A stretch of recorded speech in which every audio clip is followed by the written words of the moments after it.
পাল্টাপাল্টি যুদ্ধে উত্তাল ফিলিস্তিন ইসরায়েল। ইউক্রেনের মতো ইসরায়েলেরও কপাল পুড়তে যাচ্ছে যুক্তরাষ্ট্রের জন্য। যুক্তরাষ্ট্রের উপর ক্ষুব্ধ হয়ে ভারত যোগ দিতে চায় ইরানের সাথে। পশ্চিমাদের উপর একযোগে হামলা চালানোরও পরিকল্পনা আছে তাদের।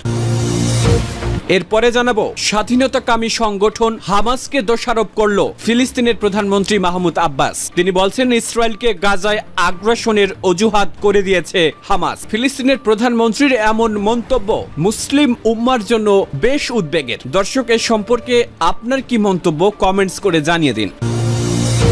এবারে জানাবো, ইসরায়েলের বিমান ঘাঁটি তছনছ করে দিল হিজবুল্লাহ। ইন্না লিল্লাহ, তুরস্ক দখল করবে ইসরায়েল।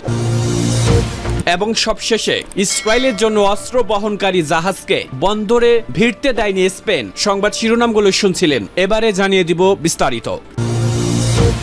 ইসরায়েলকে গাজায় আগ্রাসনের অজুহাত করে দিয়েছে হামাস, অভিযোগ মাহমুদ আব্বাসের। গত 7 অক্টোবর ইসরায়েলে হামলার মাধ্যমে হামাস ইসরায়েলকে গাজায় আগ্রাসন চালানোর অজুহাত করে দিয়েছে বলে মন্তব্য করেছেন ফিলিস্তিনি কর্তৃপক্ষের প্রেসিডেন্ট মাহমুদ আব্বাস। গাজায় ইসরায়েলি অভিযানের জন্য ফিলিস্তিনের স্বাধীনতাকামী সংগঠন হামাসকে দোষারোপ করছেন তিনি। ফিলিস্তিনি সংবাদ মাধ্যম দ্য প্যালেস্টাইন ক্রনিকলস এক প্রতিবেদনে খবরটি দিয়েছে। বাহরাইনের রাজধানী মানামায় আরব দেশগুলো জোট আরব লীগের 33তম সম্মেলনে মাহমুদ আব্বাস বলেন, 7 অক্টোবর একতরফা সিদ্ধান্তে হামাস পরিচালিত সামরিক অভিযানে ইসরায়েলকে গাজা উপত্যকায় আক্রমণ করার অজুহাত এবং ন্যায্যতা দিয়েছিল। গাজায় চলমান ইসরায়েলি হত্যাযজ্ঞের মধ্যে এই সম্মেলনে হাজির হয়ে মাহমুদ আব্বাস আরব দেশগুলোর উদ্দেশ্যে বলেন, ফিলিস্তিন সরকার আন্তর্জাতিক ও আঞ্চলিক অংশীদারদের কাছ থেকে যে আর্থিক সহায়তা আশা করেছিল তা পায়নি। আমাদের জনগণের প্রতিরোধ ক্ষমতা বাড়ানো এবং সরকারকে তার দায়িত্ব পালনে সক্ষম করার জন্য আরব বিশ্বের সুরক্ষা জালকে সক্রিয় করা এখন গুরুত্বপূর্ণ হয়ে উঠেছে।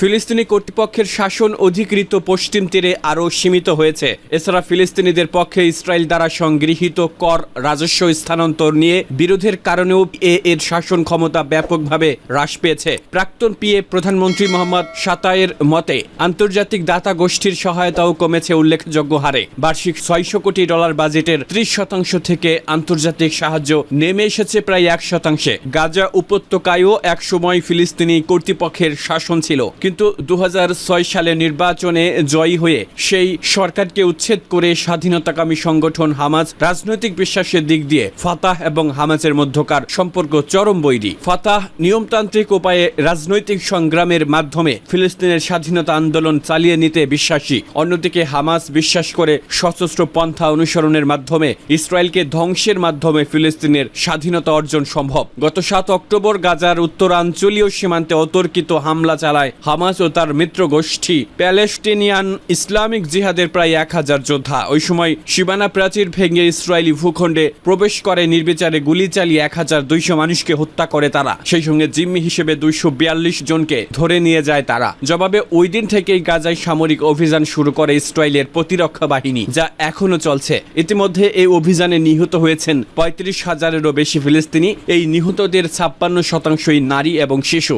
ইসরায়েলের বিমান ঘাঁটিতে হিজবুল্লাহর হামলা। ইসরায়েলের বিমান ঘাঁটি লক্ষ্য করে হামলা চালিয়েছে ইরান সমর্থিত লেবাননের হিজবুল্লাহ যোদ্ধারা। বৃহস্পতিবার উত্তর ইসরায়েলের লোয়ার গ্যালিলি সেনা এবং বিমান ঘাঁটি লক্ষ্য করে এই রকেট হামলা চালানো হয়েছে বলে এক বিবৃতিতে জানিয়েছে হিজবুল্লাহ। এর জবাবে উত্তর পূর্ব লেবাননে হিজবুল্লাহর একটি অস্ত্র উৎপাদন কারখানায় বিমান হামলা চালিয়েছে ইসরায়েলি বাহিনী। হামলা চালিয়েছে বেক্কা উপত্যকার জনবসতি অঞ্চলেও। শুক্রবার ইসরায়েলি সেনাবাহিনীর তরফে জানানো হয়েছে, লেবাননের যে জায়গা থেকে রকেট হামলা চালানো হয়েছে সেই জায়গা লক্ষ্য করে প্রত্যাঘাত করা হয়েছে। তবে হামলা এবং পাল্টা হামলা দুটি ক্ষেত্রে এই ক্ষয়ক্ষতির কোনো খবর পাওয়া যায়নি। ইসরায়েলি ফৌজের লোয়ার গ্যালিলি সেনা এবং বিমান ঘাঁটির অবস্থান লেবানন সীমান্ত থেকে প্রায় 35 কিলোমিটার দূরে। বৃহস্পতিবার রাতে হিজবুল্লাহ বাহিনী ওই ঘাঁটি লক্ষ্য করে অন্তত 60টি কাতুসা রকেট ছোড়ে। তবে ইসরায়েলি ক্ষেপণাস্ত্র প্রতিরক্ষা ব্যবস্থা বেশিরভাগ রকেটকেই ধ্বংস করে দেয় বলে তেল আবিবের দাবি। কয়েকদিন আগে দক্ষিণ লেবাননের কয়েকটি গ্রামে ইসরায়েলি সেনার অনুপ্রবেশের জবাব দিতেই এই হামলা বলে মনে করা হচ্ছে। সূত্র আনন্দবাজার পত্রিকা।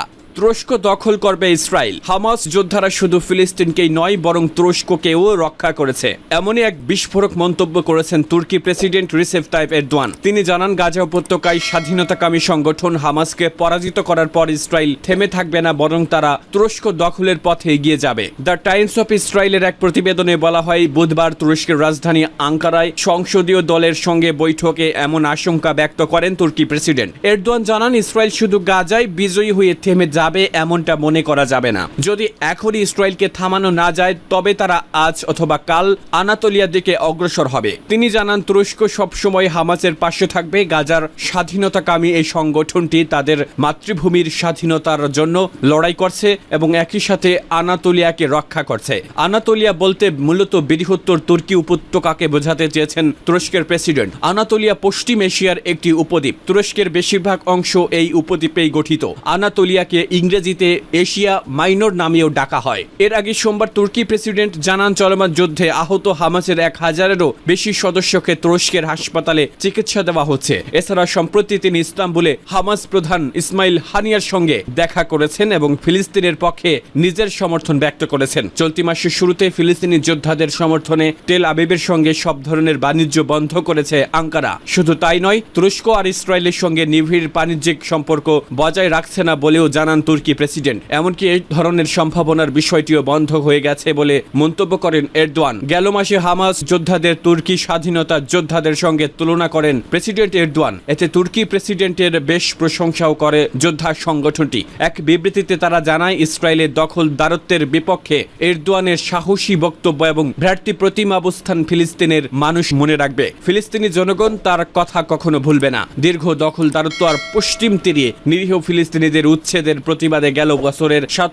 অক্টোবর ইসরায়েলে নজিরবিহীন সামরিক অভিযান চালায় হামাস যোদ্ধারা। এরপরই গাজায় নির্বিচার বিমান হামলা ও স্থল হামলা শুরু করে ইসরায়েল। এতে নিহত হয়েছে 40,000-এর বেশি ফিলিস্তিনি, আহত হয়েছে 70,000-এর বেশি মানুষ। ইসরায়েলের জন্য অস্ত্র বহনকারী জাহাজকে বন্দরে ভিড়তে দেয়নি স্পেন। ইহুদিবাদী ইসরায়েলের জন্য অস্ত্র বহনকারী একটি জাহাজ ফিরিয়ে দিয়েছে স্পেন। ফিলিস্তিনের অবরুদ্ধ গাজা উপত্যকার বিরুদ্ধে দখলদার ইসরায়েলের চলমান গণহত্যামূলক যুদ্ধের মধ্যে স্পেন এই প্রশংসিত উদ্যোগ নিয়েছে। পররাষ্ট্রমন্ত্রী হোসে ম্যানুয়েল আলবারেস গতকাল এই ঘটনার কথা জানান। বেলজিয়ামের রাজধানী ব্রাসেলসে তিনি সাংবাদিকদের বলেন, এই প্রথম আমরা এটি করেছি, কারণ এই প্রথমবারের মতো আমরা ইসরায়েলে অস্ত্রের চালান বহনকারী একটি জাহাজ শনাক্ত করেছি যেটি স্পেনের একটি বন্দরে ভিড়তে চেয়েছিল। পরিবহন মন্ত্রী অস্কার পুয়েন্তে জানান, মেরিয়ান ডানিকো নামের জাহাজটি 21 মে দক্ষিণ পূর্ব স্পেনের কার্টেজেনার বন্দরে নোঙর ফেলার অনুমতি চেয়েছিল। পরিবহন মন্ত্রীর মন্তব্যের সাথে আলবারেস যোগ করে বলেন, ইসরায়েলে অস্ত্র বহনকারী যে কোনো জাহাজ